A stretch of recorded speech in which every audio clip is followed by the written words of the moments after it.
para a gente viver essa experiência com o coração, não dá para ficar anotando, né?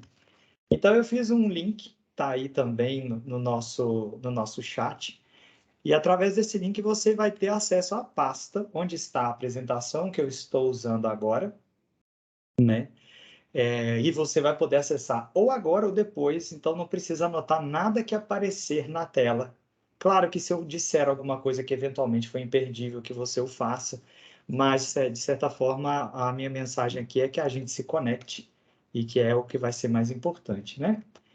E então, agora sim, eu queria me apresentar, mas não para falar sobre mim. Eu acho que a Fernanda até trouxe um monte de elementos interessantes, mas eu queria fazer um pequeno recorte da minha trajetória. Esse é o textinho, ou aproximadamente o texto que a Fernanda leu, mas extraindo os principais pontos, basicamente eu tenho uma jornada, dentre outras, que saiu da educação pura e simples, sala de aula, ensino e aprendizagem, e veio para o mundo dos produtos. Hoje eu trabalho numa empresa de e-commerce. E essa virada foi uma virada tão intensa para mim que eu tive que fazer um trabalho terapêutico para me localizar, né? Quem esteve comigo ano passado deve se lembrar que eu apresentei algo parecido com esse portfólio aí. Esse portfólio nada mais é do que as coisas que eu fiz na vida, dividida entre experiências, empregos fixos, coisas que eu aprendi e habilidades que eu desenvolvi, além de prêmios. Por que eu fiz isso? Para entender, poxa, Patrick, você que fez tantas coisas, a que você veio? Né? E o que eu aprendi de mais importante de lição até hoje, ou pelo menos com a maturidade que eu pude ter, é que eu sou uma pessoa que começou muitas vezes do zero. Então, eu entendo um pouquinho de começar do zero e o que são nossos estudantes, não pessoas que estão começando do zero. Né?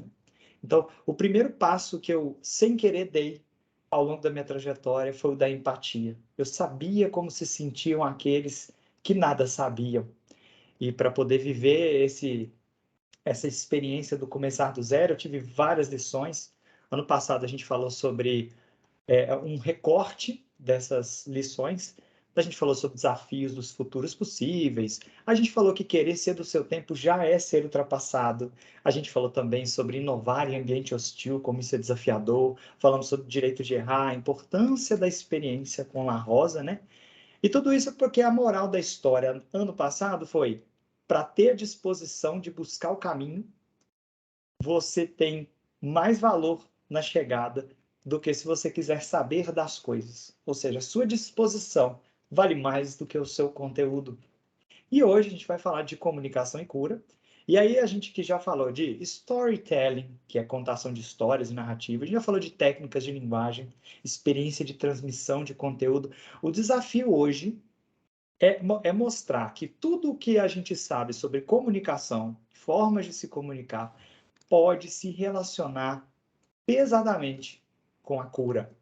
E aí, para a gente falar de cura, tomando cuidado com todas as histórias que se passam nas vidas de cada um de nós aqui, a gente vai estabelecer o que é saúde primeiro. Porque aí, se a gente pensa que a cura é a busca do estado da doença para o estado da saúde, ou pelo menos tentando resumir brevemente, eu trouxe o próprio dicionário para nos ajudar a dizer que, olha, a saúde é um estado onde o organismo está em equilíbrio com o ambiente. E aí eu queria trazer minha avó. Na verdade, vou trazer várias pessoas aqui, porque eu acho que a experiência de cada um torna incrível e única as histórias e a forma de ver o mundo, né? E a minha avó, que foi uma fazendeira, morou na roça, nascida e criada lá, sem luz elétrica, dizia assim que as pessoas saudáveis eram aquelas que eram gordas. E ela dizia assim, eu abro aspas, fulano tá gordo, tá saudável, tá forte. Eu sei que hoje a gente tem que ter muito cuidado com as palavras que a gente usa, mas a minha avó não vivia nesse tempo. E ela dizia também, olha, fulano teve para morrer, chegou a pesar 40 quilos. Veja que a saúde fisiológica era quase tudo o que se sabia sobre saúde, né? Mas o próprio dicionário hoje entende que saúde também é sobre equilíbrio mental, físico e psicológico. Opa! Aí o negócio fica um pouco mais sofisticado, né? A gente sai do paradigma de sobreviver e entra no paradigma de uma experiência de vida, ou que faça sentido, ou que seja no mínimo confortável, né? Dependendo se você tem uma busca mais altruísta ou não, respectivamente. E aí, por exemplo, você tem pessoas que pagam R$ 15 no café do Starbucks, porque existe uma perspectiva da experiência que vai além de engolir água com a essência de grão torrado. Veja, porque a gente não está mais simplesmente no paradigma da sobrevivência. Agora a gente também busca mindfulness, como dizem os modernos. A gente busca leveza, a gente busca yoga, a gente busca o encontro com o outro. Porque a gente descobriu que isso é um valor, a gente descobriu que existe uma coisa chamada segurança psicológica, que nos leva à fuga de ambientes tóxicos. A gente descobriu que quando a gente está entre pessoas em quem confiamos, nós nos sentimos melhor para nos abrirmos. E que esses são ambientes agradáveis de estarmos, de convivermos.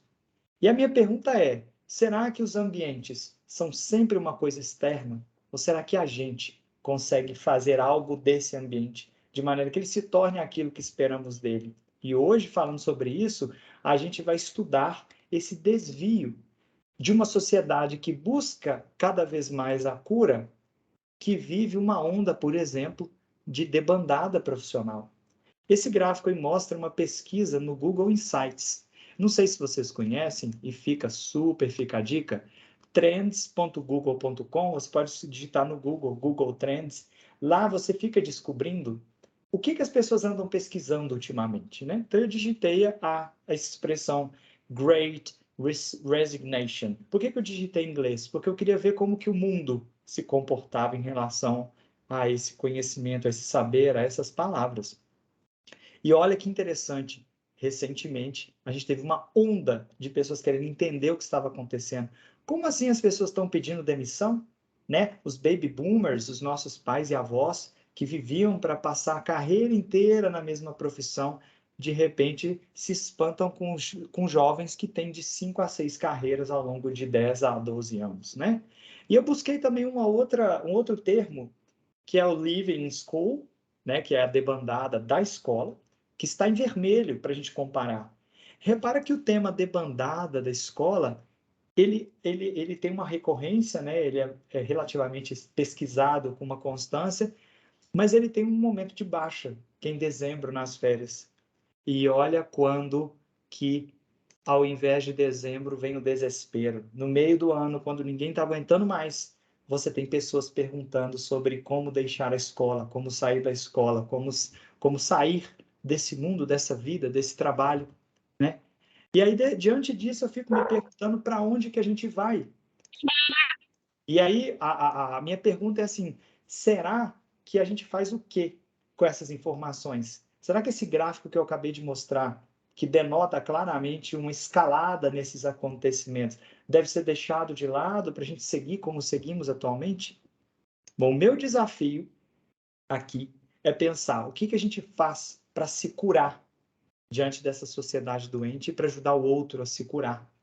E o meu passo para trás aqui é o seguinte: tão importante quando a gente buscar o que a gente tem que fazer, olha isso, hein? Tão importante quanto buscar o que a gente precisa fazer é conhecer o que a gente já faz. Olha, é duro, é doído, mas a gente precisa olhar para isso que está aqui na nossa tela, que é o seguinte: muitas vezes, quando a gente está buscando um jeito de resolver um problema, a gente seria mais eficiente se a gente aprendesse a parar de causar ele. Olha isso. Vou repetir, hein?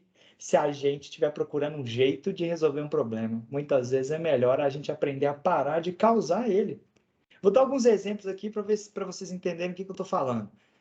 A pessoa pinta o teto da infiltração, estraga o teto. Ela pinta o teto da infiltração, estraga o teto. O que ela tem que fazer em seguida? É pintar o teto ou interromper a infiltração? Eu lembro um caso meu que eu estava frequentando a academia há quase um ano, estava super incomodado porque não estava dando resultado, embora eu estivesse me esforçando de maneira disciplinada.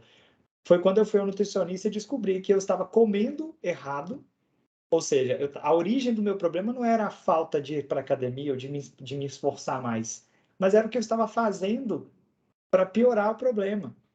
Isso acontece também quando eu dou apoio psicológico para os alunos que estão em crise, e, no entanto, eu mesmo, como instituição de ensino, muitas vezes sem querer, causei o apuro criei aquele problema através do meu sistema que às vezes não combinou muito bem com o fluxo de pensamento ou emocional daquele estudante, ou quando eu dou ciclos de apoio aos conteúdos atuais, mas permaneço trazendo novos conteúdos, que é o problema original, que é o excesso de carga. Veja, o ponto que eu quero trazer aqui é, antes da gente falar sobre como promover a cura, quem sabe a gente descobre onde a gente está promovendo o adoecimento, né?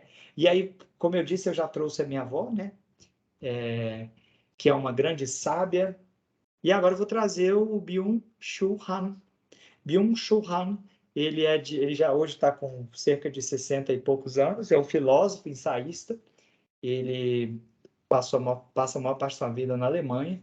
E ele, dentre outras muitas coisas, escreveu um livro que me tocou muito, chamado Sociedade do Cansaço. E esse livro não é a primeira vez que ele aborda esse tipo de tema, mas ele compara doenças típicas do nosso tempo com comportamento e formas de agir consigo e com o outro, né? Ele usa uma analogia muito legal. A analogia dele é o paradigma imunológico. Aqueles de nós que forem da área de ciências da natureza, talvez tenham mais afinidade com isso, mas eu tenho certeza que todos nós vamos entender o que é necessário aqui, que é o seguinte. Ele vai dizer para a gente que a doença, quando a doença acomete o nosso corpo, e nosso corpo combate a doença. E aí ele vai falar o seguinte, que antigamente, o paradigma imunológico era da sociedade disciplinar. Como assim o paradigma imunológico da sociedade disciplinar? Ele falava assim, ó, antigamente imperava a negatividade, era o não. Eu não posso, eu quero sair, não vai, eu quero comer diferente, não pode. A criança, ela ouvia mais nãos, ela era acostumada a ser disciplinada, a sociedade disciplinar. Quando você virava uma pessoa profissional, você tinha um chefe, e aí você sofria pressão social para se moldar, desenvolver seu caráter, então o domínio era externo. O que Churran vai falar é que existe uma tal da sociedade do desempenho, que é a sociedade em que vivemos hoje, que os valores trocam um pouquinho. Da negatividade ou do não, a gente vai para a positividade, do tudo pode. O chefe que estava externo a você se torna você mesmo. Somos empreendedores. E a pressão social que formava seu caráter dá lugar à ausência do julgamento das redes sociais, por exemplo, onde eu posso transitar livremente, muitas vezes sendo anônimo, muitas vezes desrespeitoso, sem me preocupar com a alteridade. Afinal de contas, é meio que terra sem lei. E sim, o domínio deixa de ser externo para ser interno. O que isso tem a ver, professor Patrick, com o paradigma imunológico? Tem a ver que as doenças da sociedade disciplinar eram doenças causadas por agentes externos, tanto quanto eram moldadas as personalidades por agentes externos, tanto quanto eram ouvidos os nãos dos agentes externos. Então, vírus, bactérias, antígenos que geravam processos alérgicos. Na sociedade do desempenho, a coisa muda um pouquinho. A doença é você mesmo. A célula do câncer que pode matar uma pessoa é a célula da própria pessoa. Veja, não é mais a alteridade. A doença que antes era causada por uma bactéria que você combatia por ser um corpo estranho, agora é a depressão, que é algo sobre você mesmo. O mesmo posso dizer do burnout e de outras doenças modernas, né? Tem um psicólogo britânico, infelizmente ele nos deixou em 2021 aos 60 anos, mas ele vai dizer que a exposição excessiva à informação leva à paralisia da análise. Ele é um grande estudioso de linguagem, mas o nível de estudo dele, eu que gosto de linguagem, não consigo acompanhar. Ele transforma a linguagem em algoritmo e fala sobre hipóteses e teorias de comunicação. Mas em alguns pontos que ele foi mais popular nos seus dizeres, ele vai trazer que a falta de concentração, ansiedade, nervosismo, incapacidade de aceitar responsabilidades pessoais, tudo muito ligado ao saber demais, né?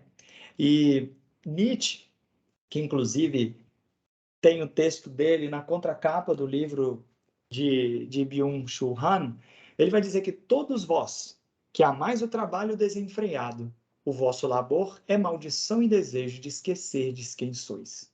Assim falou Zaratustra, é o livro em que Nietzsche escreve esse trechinho. Na verdade, o texto é mais bonito, não quis colocar inteiro, mas ele volta, Nietzsche, volta a falar disso em Demasiado Humano. Por falta de repouso, nossa civilização caminha para uma nova barbárie. Em nenhuma outra época, os ativos, ou seja, os inquietos, valeram tanto. Assim pertencem as correções necessárias a serem tomadas quanto ao caráter da humanidade. Veja bem quais são as correções. Fortalecer em grande medida o elemento contemplativo. O que é o elemento contemplativo? Senão você estar diante das coisas de coração aberto para ouvir, sentir e meditar. O que é a contemplação se não partir de dentro? Pois é onde reside o grande poder e é onde também está o grande risco da ruína, né? E aí, cada vez mais a gente vai descobrindo que, no final das contas, saúde não é mais, se é que já foi, saúde não é mais sobre só comer bem. Saúde não é sobre comer aquela comida guardada na banha de porco, aquela comida forte que tem sustância, como diria minha avó, que viveu até os 90, muito saudável, lá na roça, respirando ar puro. Não é esse o nosso paradigma hoje. E aí, igual como eu gosto de trazer, vou trazer mais uma convidada aqui, que é a Amy Cuddy. Para aqueles que são muito acadêmicos, eu posso ser julgado aqui, porque ela não é, ela é uma psicóloga social, né? Ela é da década de 70, e ela tem uma técnica bastante controversa. Mas por que ela é controversa? Porque ela não está muito de acordo com todas as regras da teoria científica ou do método científico. Mas, de fato, funciona muito. E aí eu lembro da minha avó quando ela falava passa arnica no machucado. E aí eu lembro que eu era jovem e arrogante e falava assim, vó, não tem nada que prove que isso que a senhora está falando cientificamente funciona. E eu fui descobrir com o tempo, inclusive estudando física na Federal, que quando a gente aprende bastante, a gente acha que sabe muito mais do que a gente eventualmente aprendeu. E a gente entende ou acredita que o que a gente não sabe não existe. E essa é a maior dor da humanidade ocidental quando se trata de ciência, na minha visão. Pois então, a Amy Cuddy, ela desenvolveu uma teoria de que é possível você fazer o que ela chama de fake it until you make it. Traduzindo, finja até se tornar o que quer. Ela conta histórias maravilhosas de pessoas que conseguiram atingir seus objetivos fazendo externamente aquilo que ela gostaria de que viesse de dentro, né? Eu tive uma grande mestra que dizia: amor é o que o amor faz. Se você quiser sentir amor, pelo menos haja amorosamente, porque está dentro do ecossistema do amor, né? Mas a Amy Cuddy é mais científica, tá? Ela faz experimentos muito interessantes. Ela vai dizer que se você pegar um lápis ou uma caneta e segurar na boca assim, ó, o tipo de musculatura que você afasta para conseguir segurar a caneta, que coincide com o do sorriso, vai mostrar que pessoas que usam esse tipo de prática, ou seja, sorrir, podem ter tendências a ter um estado de espírito melhor e um nível de cortisol mais baixo. Muito interessante, quem quiser estudar um pouquinho mais, no slide anterior, no PDF que eu mandei para vocês, tem o íconezinho do YouTube, é só clicar para assistir. Mas aqui eu vou avançar trazendo outra pessoa aqui para o jogo, que é a Vanessa Van Edwards. Vanessa Van Edwards escreveu o livro Cues. Ela é professora, empreendedora, ela é fundadora da organização Science of People, e ela tem um canal no YouTube também. Ela, nesse livro que ela escreveu e também nesse canal, ela analisa pequenas reações faciais das pessoas e mostra que essas reações entregam o sentimento que a pessoa tem ou a vivência que ela está tendo, mesmo que ela não queira ou não saiba. Mais grave que isso ainda, que a pessoa que está vendo o outro pode não tomar consciência, mas ela é impactada por aquelas expressões. Quando eu digo um pouco mais cedo aqui na nossa conversa, que muito mais importante do que sair descobrindo como curar, é importante a gente descobrir onde que a gente adoece, a gente e os outros, começamos a entender que nas pequenas expressões a gente já está se comunicando.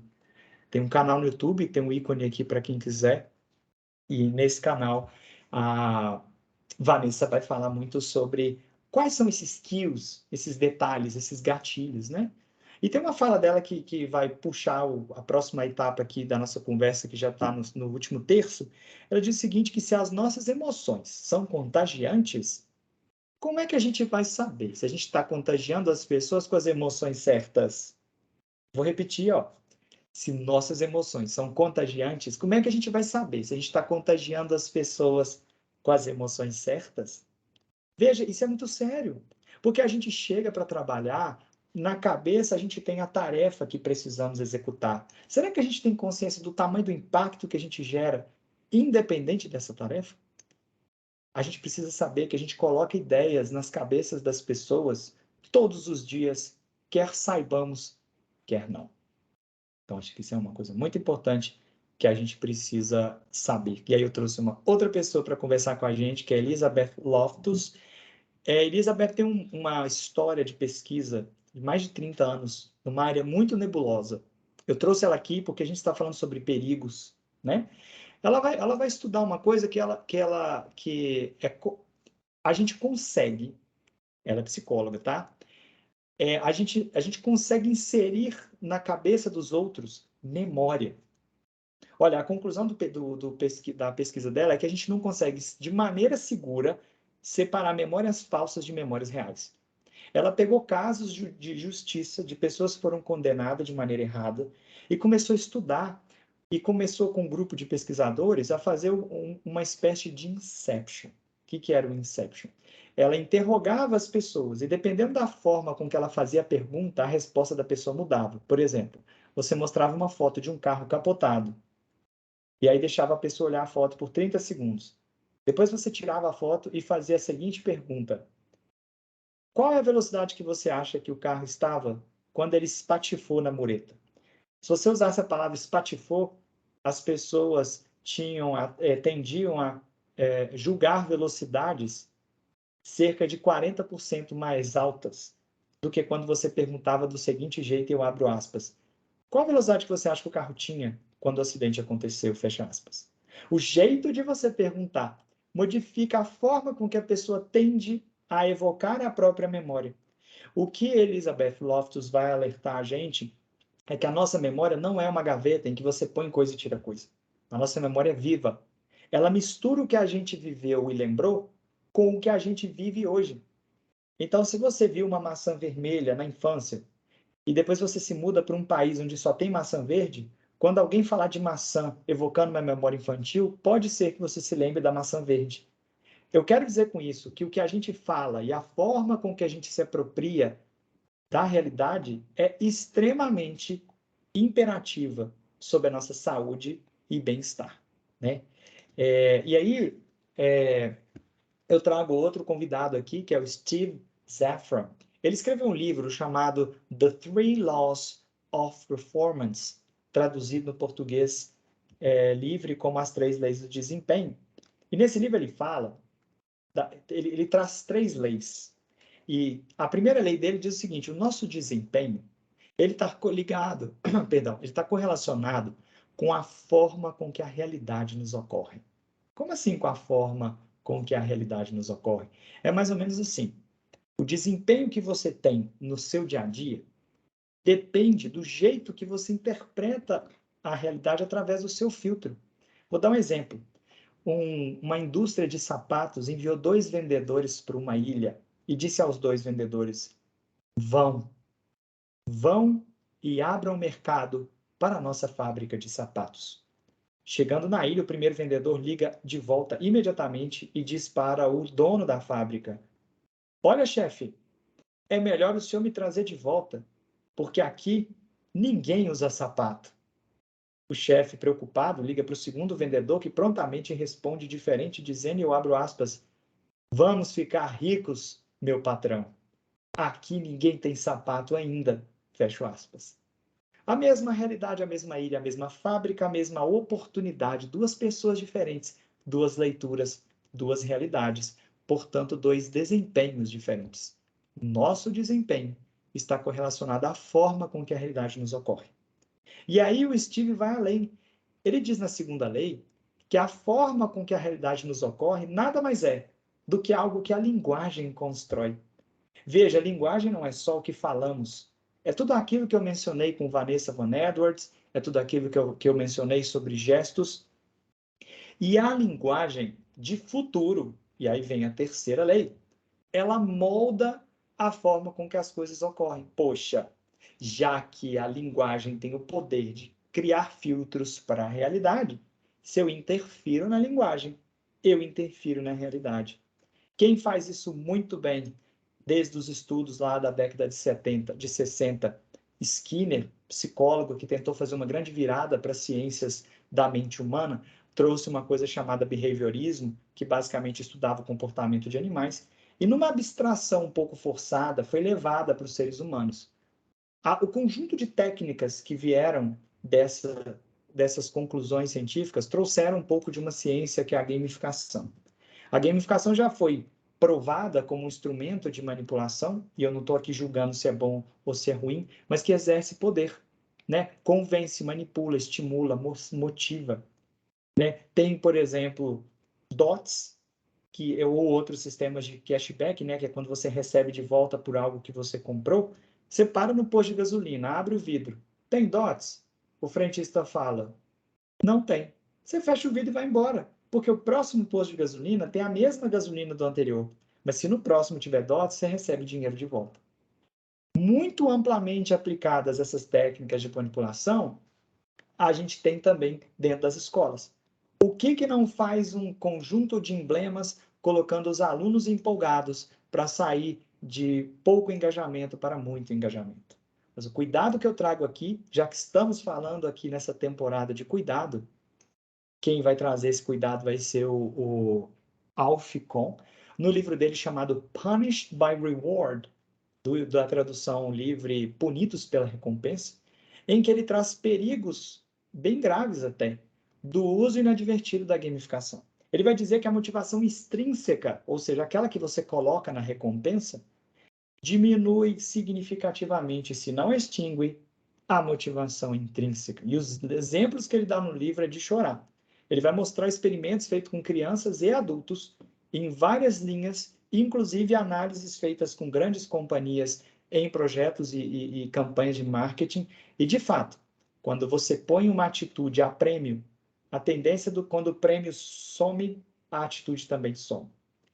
Além de todos os vieses que existem embutidos no grau de importância de alguma coisa que se percebe precisar remunerar para realizar, existe o viés da dominação. As pessoas tendem a rechaçar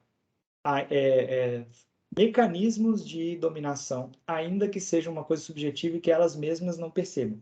Então, quando elas se percebem manipuladas, elas tendem a se afastar de tudo aquilo. E Alf Kohn resume isso dizendo: crianças aprendem a tomar decisão tomando decisões e não seguindo instruções.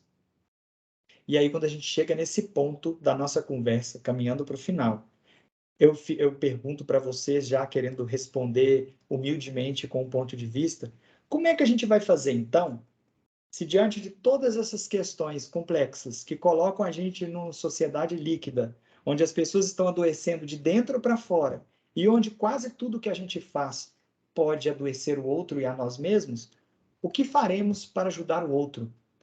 E aí eu trago o último convidado da noite, o mais importante aqui para essa nossa temática, Marshall Rosenberg, o grande pai da comunicação não violenta, um grande organizador dessa ciência que é milenar, né? E que vai dizer que a sua presença é a coisa mais preciosa que você pode dar para outro ser humano. Eu vou repetir, vale a pena. A sua presença é a coisa mais preciosa que você pode dar para outro ser humano. Seja presença. É bonito, mas a gente tem que entender o que é presença afinal, né? A presença para a gente não é simplesmente fisicamente disponível e nem mesmo a capacidade de ouvir. Presença, ela pode se manifestar de uma forma ativa. E dentro da CNV, a Carolina Nalon traz para a gente uma ideia de que se você vencer os obstáculos para a empatia, você se torna mais presente automaticamente. O problema é perceber os obstáculos. Minha tese no começo dessa nossa conversa é justamente que os obstáculos são praticamente imperceptíveis. E porque são imperceptíveis, você muitas vezes adoece a si e aos outros em busca de curar a si e aos outros. Como fazer, então, para superar essa primeira etapa do processo de cuidar, que é não fazer o mal? Como é que a gente chega no nível da sofisticação de ser inofensivo se você não consegue sequer perceber aonde a ofensa está? Para isso, então, a Carolina ajuda muito a trazer as ideias que Marshall Rosenberg traz na sua literatura.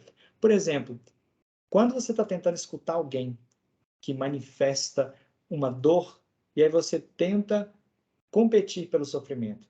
Ah, você caiu? Você não viu nada. Semana passada eu fui atropelado. Isso não ajuda com a empatia. Opa, já aprendemos uma coisa. O que mais que pode ser um obstáculo para a escuta empática? A gente querer educar o outro. Alguém chega para você e fala: Nossa, você acredita que eu fui lá naquele lugar que você falou para não ir? E aí você chega para a pessoa: Tá vendo? Você precisa parar de fazer isso. Você quer identificar onde a pessoa errou. A sua intenção é boa, mas você não estabeleceu a etapa da escuta empática no momento em que você educa o outro, quando o outro só precisava ser ouvido. Impulso em consolar também é muito comum, apesar de nobre. A pessoa chega para você e fala alguma coisa, você, poxa, fulano, não fica assim, nossa. E aí você aumenta a miséria, quando na verdade a pessoa só precisava de ressonância, né? O arquivo em PDF está nesse link que eu vou colocar no chat, tá, Maiane? Outra coisa que pode acontecer é quando você tenta contar uma história para a pessoa, quando ela, na verdade, precisa contar algo para você. Então a pessoa chega e fala assim: Ai, eu vou ter uma palestra amanhã e eu estou tão envergonhada.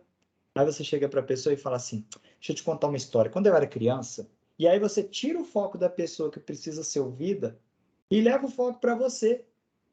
A pessoa precisa esvaziar e você precisa puxar esses lenços através desse canudo que é o canal de comunicação e não enfiar o seu lenço. Veja que contar uma história também não é, talvez, a melhor atitude diante de uma oportunidade de escuta. E encerrar o assunto é algo que também a gente talvez deva refletir muito sobre quantas vezes a gente faz isso no nosso dia a dia. A pessoa chega para você e fala assim: Você não acredita? Ontem eu perdi o ônibus, tive que ir a pé para casa. Aí você fala: Nossa Senhora, complicado, hein? E aí acabou o assunto. A pessoa não teve a oportunidade de reverberar um pouco mais do sentimento que ela tinha e de encontrar em você um apoio, uma escuta, um ombro, uma oportunidade de cura, deixou de ser aproveitada. Outra coisa que acontece, apesar da nobreza da atitude, é a gente ser solidário.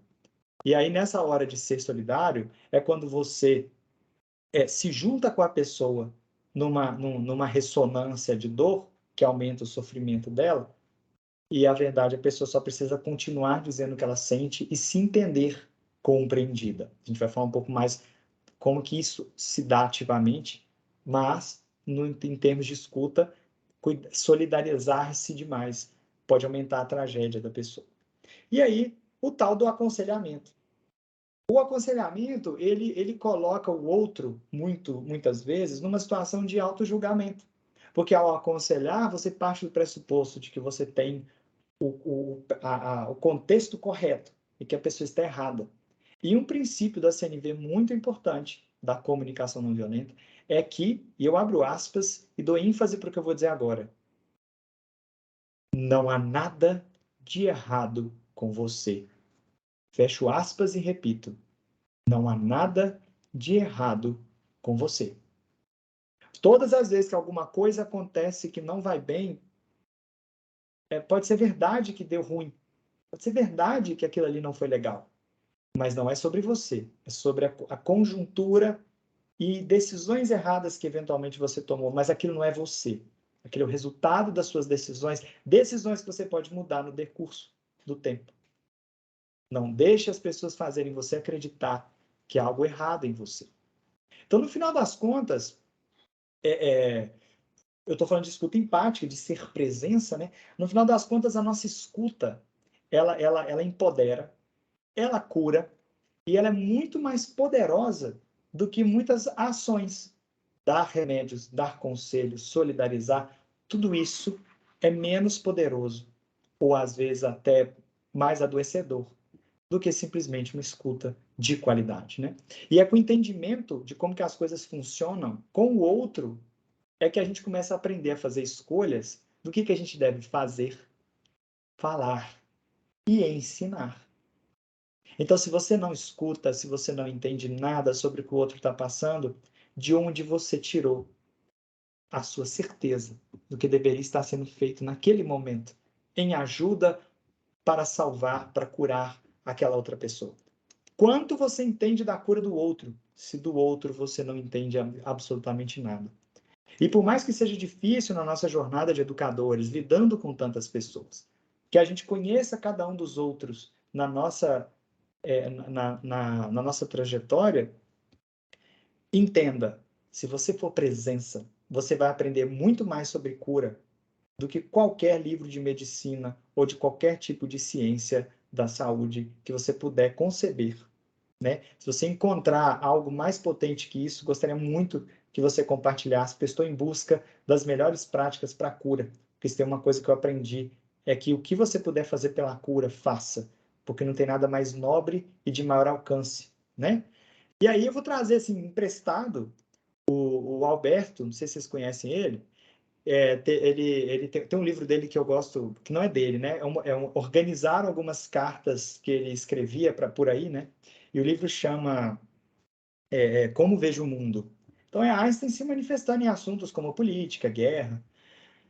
E aí ele diz, quando ele foi convidado, né, para abrir uma formatura de alunos de física, não basta ensinar ao homem uma especialidade, porque se tornará assim uma máquina utilizável, mas não uma personalidade.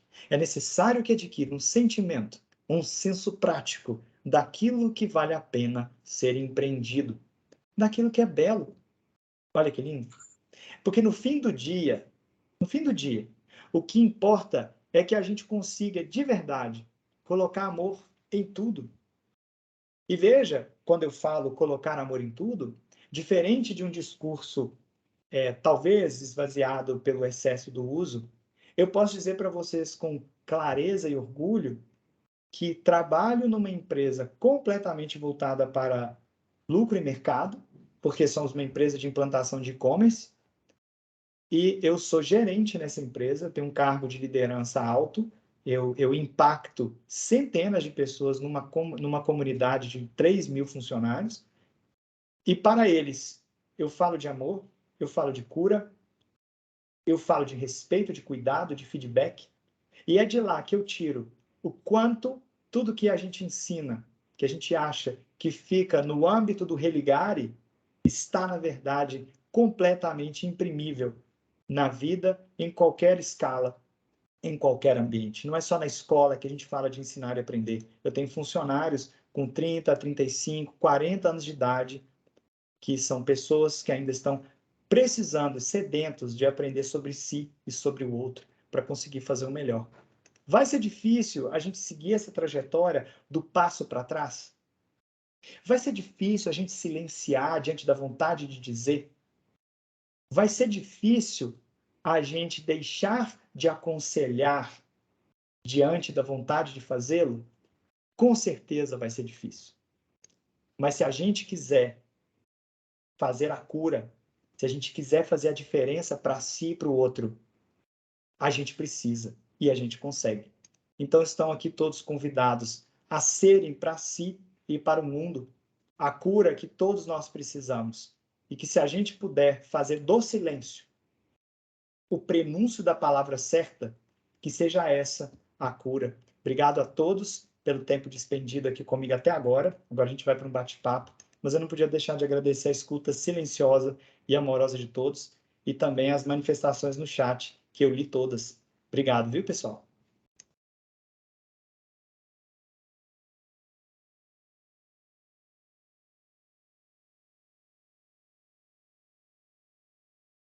Eu acho que... Será que eu estava falando sozinho? Não, né? Não. Patrick, você me ouve? Ah, te ouço. Ah, ufa. Peraí.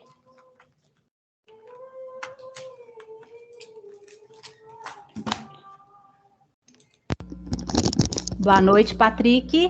Boa noite. Oi. Estou te ouvindo, tá? Agora vocês estão me ouvindo, né? Sim, sim. Vou tentar abrir a câmera aqui. Patrick, gostaria de agradecer muito a sua mensagem, uma mensagem muito assertiva para os momentos que a gente tem vivido, acredito que todos nós, e acho que como todos que estão aqui, poderia ficar aqui, acho que até amanhã te ouvindo, viu? Parabéns mesmo pela fala clara, bem pontual, bem o que a gente está precisando nesses momentos de tanta correria, né? E se colocar para o outro na sua totalidade, não só como você falou na presença, mas dedicar o olhar, dedicar a escuta e ser empáticos é necessário, e é cuidado e é sinônimo de amor. Como você acompanhou aí, a gente tem algumas, né, reflexões que os professores e coordenadores foram pontuando. Eu acho que vale a pena a gente ler algumas delas, e tem até uma pergunta aqui. Então, de acordo com o que foi passado, eu vou começar com a Valéria, lá em cima. Ela começou dizendo assim: amar como Jesus amou, inclusive a nós mesmos. Somos gentis conosco? Não sei se você vai querer comentar alguma coisa a respeito. Eu quero sim, porque a nossa conversa hoje começou, né? Seja gentil com você. Eu até estava acompanhando, acho que a Valéria falou isso na hora da música, né?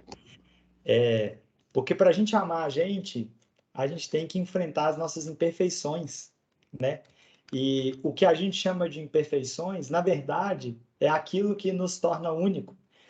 Perdão, uma coisa em relação a isso que eu queria comentar, existe uma coisa que a gente no mercado aqui chama de régua.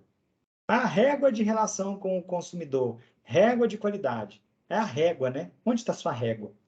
Na humanidade, a gente estabeleceu fórmulas tão certinhas de dizer o que uma pessoa deveria ser, como ela deveria comportar e o que ela deveria atingir, e aí eu chamo isso de régua, que todo mundo que está longe dessa régua fica fazendo esforços para chegar nela. Então, se eu sou um cara muito alto, eu me curvo. Se eu sou um cara muito grande, eu procuro comer menos. Se eu sou uma pessoa eloquente, eu procuro ficar em silêncio. E daí chegar nessa régua, ao invés de viver com plenitude aquilo que você traz de si, que é único. Então, ser generoso consigo é um desafio, e a gente não deve se culpar nem por não sê-lo, naquela linha de não há nada de errado conosco, que façamos o melhor. Obrigado pelo comentário, viu, Valéria?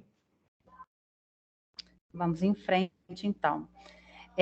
Depois, a Débora escreveu assim: quando percebemos que a saúde mental é tão, às vezes, até mais importante quanto a saúde física, aceita e assume isso para dar o primeiro passo, a vida se torna outra, para nós mesmos e para aqueles que nos rodeiam, principalmente os mais próximos. Foi de quem o comentário? A Desculpa. professora Débora. Débora. Ô, Débora, olha, é aquilo que a gente falou naquele slide lá atrás do mindfulness. Muitas vezes você come bem, você pratica exercícios regulares, respira bem, bebe água, está tudo certo. Mas você tem uma desilusão no trabalho, um processo crítico que envolve as suas relações mentais ou com as outras pessoas. A gente não adoece, né? A gente não adoece, por exemplo, quando está infeliz num ambiente tóxico de trabalho. A gente não adoece regularmente em ciclos de trabalho até a gente pedir demissão de algum trabalho que não nos está adequado. Aqui na escola é mais difícil, porque por ser uma instituição confessional e ter tanto cuidado, provavelmente vocês vão ver menos isso. Mas no lugar que eu estou hoje, eu vejo as pessoas se adoecendo em ciclos regulares, porque elas não têm o cuidado com a mente, né? Então, obrigado pela sua reflexão, Débora. Super concordo com você. Ok. Patrick, antes de continuar, a Ivanita te pedindo para mandar um abraço para a Casa das Crianças Menino Jesus, em São Bernardo do Campo. Minha Ah, que diretora irmã legal! Delva. Casa Menino de Jesus, em São Bernardo do Campo? Isso. Tá aí um lugar que eu nunca estive e que, se eu estiver, espero poder ser recebido por essa turma. Um abraço para vocês, do meu coração. Vamos lá. Continuando, nós temos a professora Franciane, a Fran, que escreveu assim: muitas vezes focamos muito no problema e deixamos de lado a busca, muitas vezes mais simples do que pensamos, da solução. Foi o que ela Ô, colocou. Fran, Isso. eu não sei se é exatamente isso que você quis dizer, mas eu acho muito interessante. Eu aprendi uma coisa com uma pessoa, com um ex-militar norte-americano. Ele dizia o seguinte: quando o exército, ele era jovem, tinha acabado de entrar para o exército, ele estava numa situação de treinamento e que estavam todos com as armas apontadas para o lugar que era perigoso. E estavam todos esperando o comando.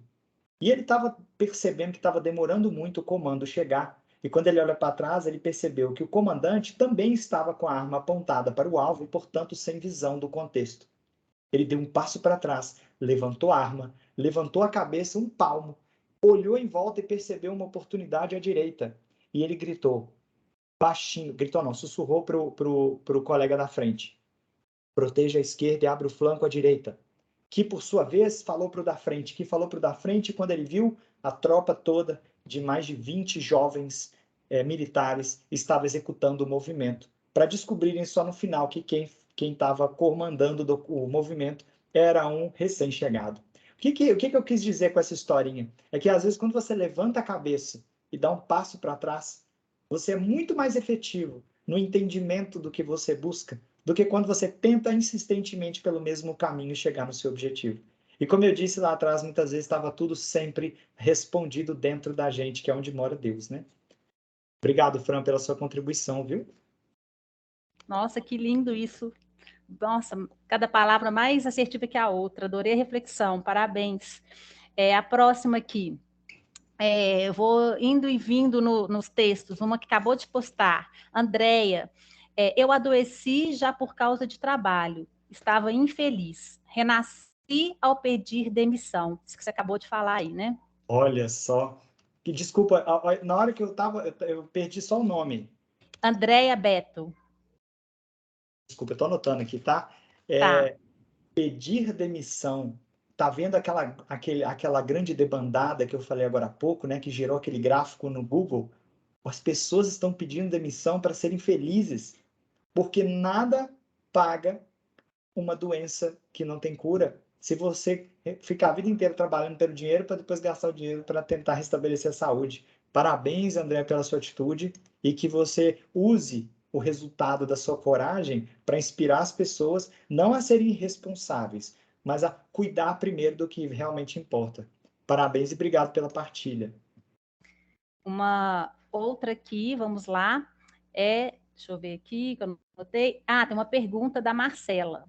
Existe a cura? Ela é igual para todos? Acho que esse é o grande questionamento. Nossa Senhora!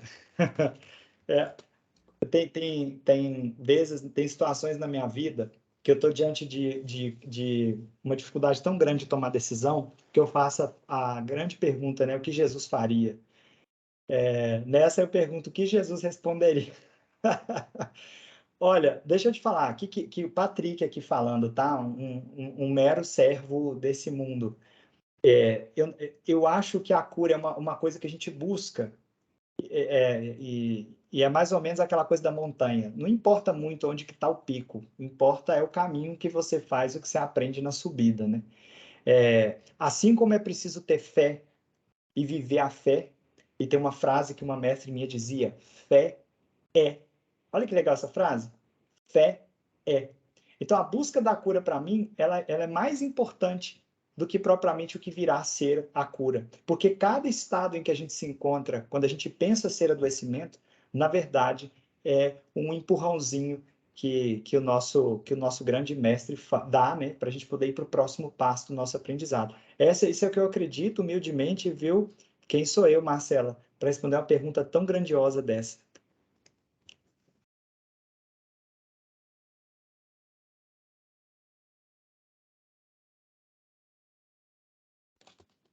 Seu microfone, Regiane, está fechado.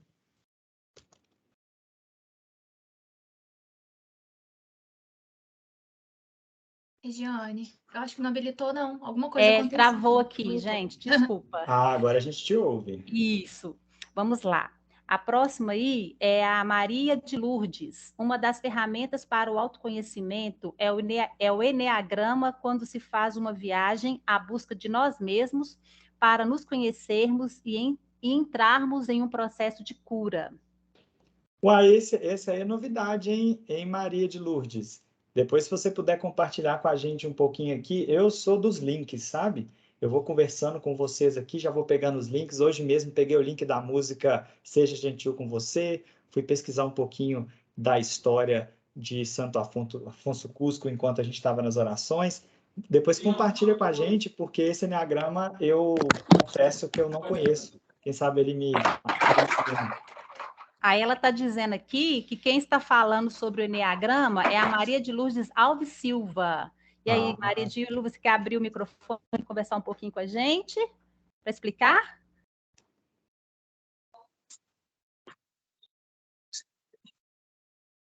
Não sei. Pronto. Oi, bem-vinda. Está me ouvindo? Sim. Sim. O enneagrama é uma das ferramentas que nós utilizamos nesse processo de cura e que nós trabalhamos com 9 faces, né? Essas 9 faces numeradas de 1 a 9.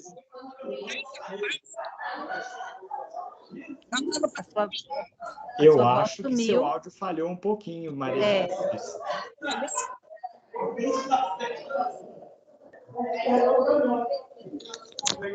Eu acho que eu achei aqui. Achou? O que é? Ó?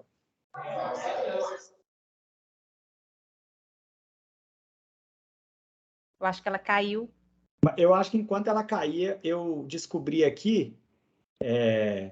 E se ela está falando dos 9, provavelmente deve ser esse aí que está na tela, que coincidentemente também tem 9 aspectos, né?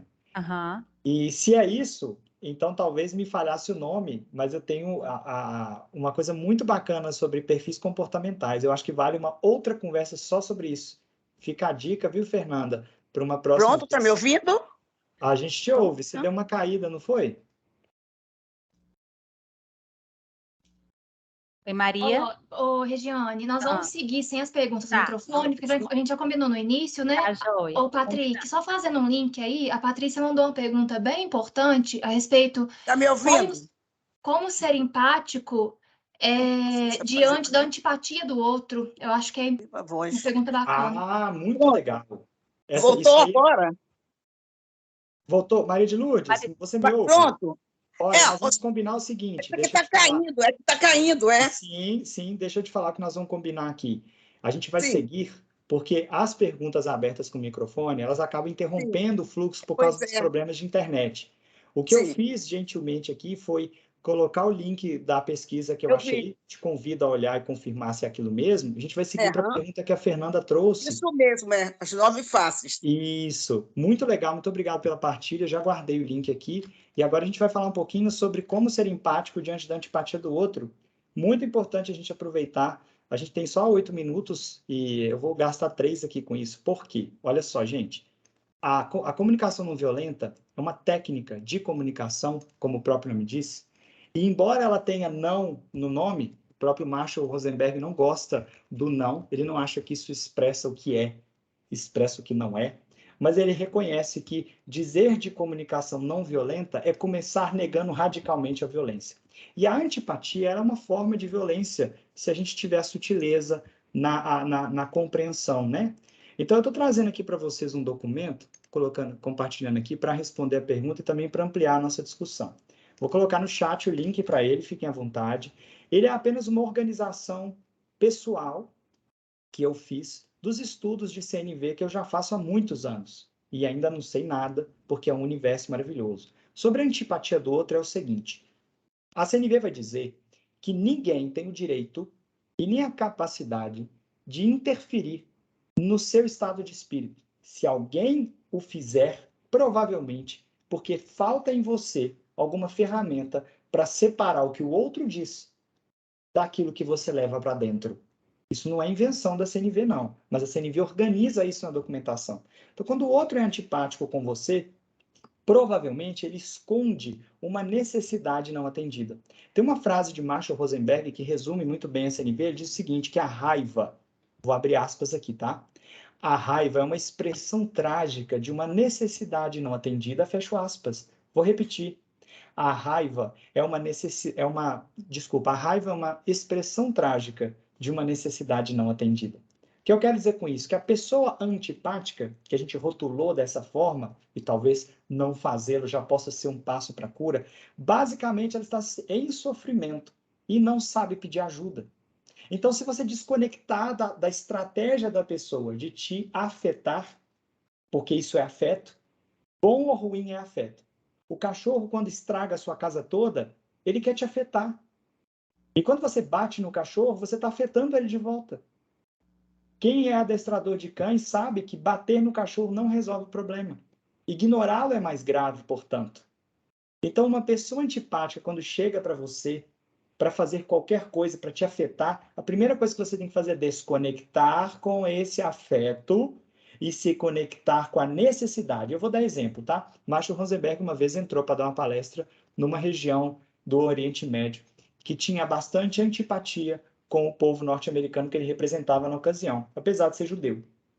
E assim que ele subiu no palco, alguém gritou lá do fundo assim: é por causa de pessoas como vocês que a nossa nação está em guerra. E aí ele ficou inflamado com essa falta de empatia diante de uma exposição que ele tinha ali no palco. E aí ele devolveu. E é por atitudes como essa que a comunicação está fadada ao fracasso na sociedade violenta. E aí, quando ele respondeu a pessoa no mesmo nível, ele, que é o pai da CNV, e ele conta essa história no livro dele, foi um banzé, foi terrível, o clima foi péssimo. E aí, numa segunda oportunidade, depois de refletir tragicamente sobre o desempenho dele, que não foi nada bom, ele teve outra situação muito parecida. Ele subiu no palco e alguém gritou lá de trás, porque ele tinha os haters, como todas as pessoas que atingem uma certa fama acabam adquirindo. Só que dessa vez ele fez diferente. A pessoa falou assim: é por causa de pessoas como você que estamos aqui nessa miséria em que nosso país vive. E aí ele respirou fundo, separou a necessidade de afetação que o outro tinha. Da necessidade, ele falou assim: eu vejo que você está bravo com o que o nosso país fez com o seu recentemente, é verdade? Quando ele fez isso, ele começou a desarmar a pessoa. E é o que eu sugiro que vocês façam. Devolva para a pessoa o que você escutou, traduzido em palavras doces. Você quis dizer. E aí o cara falou: é isso mesmo. Vocês são os invasores. Vocês são imperialistas do século XX. E aí ele falou: entendo. Você está querendo dizer que a história de nossos povos foi manchada pelas pessoas da minha etnia? É isso mesmo. E aí a pessoa começou a baixar a frequência. E ele continuou perguntando: e como você se sente em relação a isso? Eu estou entendendo que você fica bastante irritado. É, fico irritado, fico frustrado. E eu acho que você tem necessidade de ser compreendido e que você tem necessidade de ver o seu país ter autonomia. É isso mesmo. Eu sei que no final dessa palestra ele tinha trazido essa pessoa para o mesmo lugar, que é o lugar da necessidade comum. O Rosenberg vai falar que as pessoas podem brigar porque têm estratégias distintas, mas as necessidades são humanas e de todos. Quer ver um exemplo? E aí eu fecho com esse exemplo para a gente caminhar para o encerramento, que 20 horas e 25 minutos a gente começa a fazer o fechamento, tá? Qual que é o exemplo? Me mudei para uma vizinhança, tenho necessidade de me sentir seguro. Chego lá e bato na porta do meu vizinho para me apresentar, porque dessa forma eu me sinto seguro. O vizinho, que por sua vez também tem necessidade de segurança, porque é uma necessidade humana, prefere não abrir a porta, porque a estratégia do vizinho para se sentir seguro é o anonimato e o distanciamento. A minha estratégia é a proximidade e a intimidade. Veja que as nossas necessidades são comuns, porém divergimos em estratégias. Eu não vou falar em percentual, mas eu diria que um percentual relevante dos problemas que a gente vive residem nas estratégias que a gente diverge em implementá-las. Porém, se conseguirmos regredir da estratégia para a necessidade, a gente para de brigar. O aluno tem necessidade de aprender, o professor tem necessidade que ele aprenda. Só que, às vezes, o professor quer que o aluno aprenda de um jeito que não é a estratégia melhor para o estudante. Ali eu tenho um problema de estratégia, não de necessidade. Então, voltando à pergunta e juntando tudo que eu falei, diante de uma pessoa antipática, o que eu faço? Primeiro, jamais abandone o seu papel e a seu modo de ser doce e amoroso, porque o outro não é. Quando a pessoa tentar te afetar, entenda, trata-se de uma expressão trágica de uma necessidade não atendida. Investigue a necessidade. Não estou pedindo para você tentar curar o outro, não estou pedindo para você abrir mão da sua dignidade, nem estou pedindo para você deixar de colocar limite. Estou apenas pedindo que você reconheça, primeiro, não há nada de errado com o outro. Segundo, o outro tem uma necessidade não atendida e está tentando te afetar com uma expressão trágica dela. Conecte-se com a necessidade. Desplugue do afeto. Tudo bem? Show, Fabri. 8 horas Patrick. e 24 minutos. Oi. Ô, Patrick, só mais uma pergunta para a gente finalizar. É do Sandro. Ele diz o seguinte: Oi, Patrick, parabéns. O cuidado tem uma relação com o pensar, algo hoje em desuso por grande parte da sociedade. Deste modo, como conciliar a cobrança do mundo que urde com um espírito equilibrado? Que peneira pode nos auxiliar no equilíbrio? E muito obrigado pelo momento ímpar.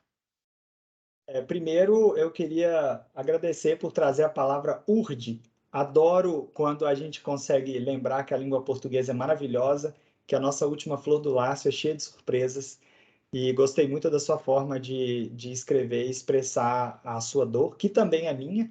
Sim, o mundo traz diversas pressões. Só que eu aprendi uma coisa sobre Deus e o universo que só eu que sei, porque é sobre a minha fé. Que quando eu estabeleço para mim os meus princípios e eu os sigo, eu estou com 40 anos de vida, não é muita coisa, mas são 40 anos muito bem contemplados. Quando eu sigo os meus princípios, o universo dá conta do resto. Veja, quantas vezes eu abri mão de compromissos, horários, pessoas, casos e dinheiro, ou tantas outras coisas que urdem, como você bem disse, para seguir os meus princípios inexoravelmente, sob ameaça ou perigo de perder dinheiro, de perder emprego, de perder amizade, de romper relações, mas sabendo que o meu princípio estava à frente. E por causa disso, porque eu tenho fé que esse é o caminho, todas as coisas davam certo automaticamente. Vou dar exemplos concretos só para a gente fechar aqui, porque são 8 horas e 26 minutos. O tema é importante, espero que a gente tenha outras oportunidades depois de conversar mais, mas veja bem, suponha que que o seu chefe te chama e aí você tem que fazer uma coisa que te levaria a trabalhar até tarde, mas o seu filho precisa de atenção. O que você faz? Você se prepara para deixar de entregar o que o seu chefe pediu, usando o não da CNV. Como é que é o não da CNV? Você identifica a necessidade do outro, apresenta a sua necessidade e faz um pedido. Olha, fulano, vejo que você tem necessidade que eu te entregue esse relatório hoje. Eu, por outro lado, tenho necessidade de dar atenção ao meu filho, que nesse momento precisa de mim. Gostaria de propor que a gente fizesse um aviso às pessoas a quem você deve o relatório, que este relatório não virá hoje. Por quê? Veja que agora o problema deixa de ser seu e passa a ser do chefe, que por sua vez está resolvendo o problema de outrem. Por quê? Porque são agentes exógenos, mas quem manda dentro de você é você mesmo.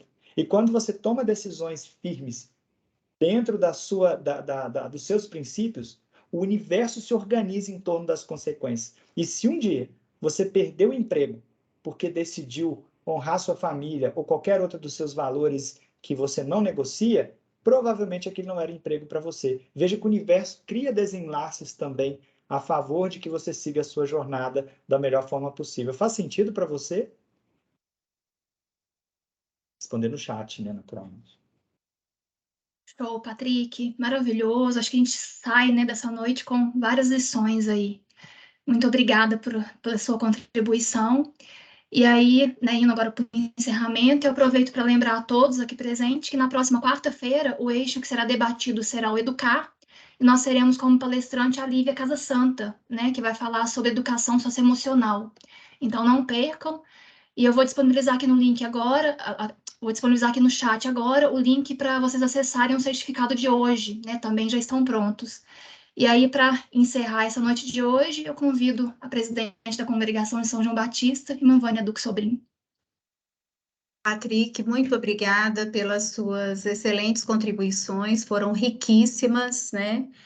E fico com essa, a presença é a coisa mais preciosa para o outro ser humano. E eu acredito que temos muito a aprender de presença com o nosso mestre de Nazaré, Jesus de Nazaré, né? Então, muito obrigada por estar aqui conosco. Agradeço também a disponibilidade de todos, de todas, e nos encontramos na próxima quarta-feira, às 19 horas, em outro link que será gerado, para não gerar a confusão que tivemos hoje, né? Então, a Fernanda enviará um outro link para que acessemos e aí estejamos com a Lúcia Casa Santa. Um abraço a todas e a todos. Beijos. Tchau, tchau, gente. Obrigado.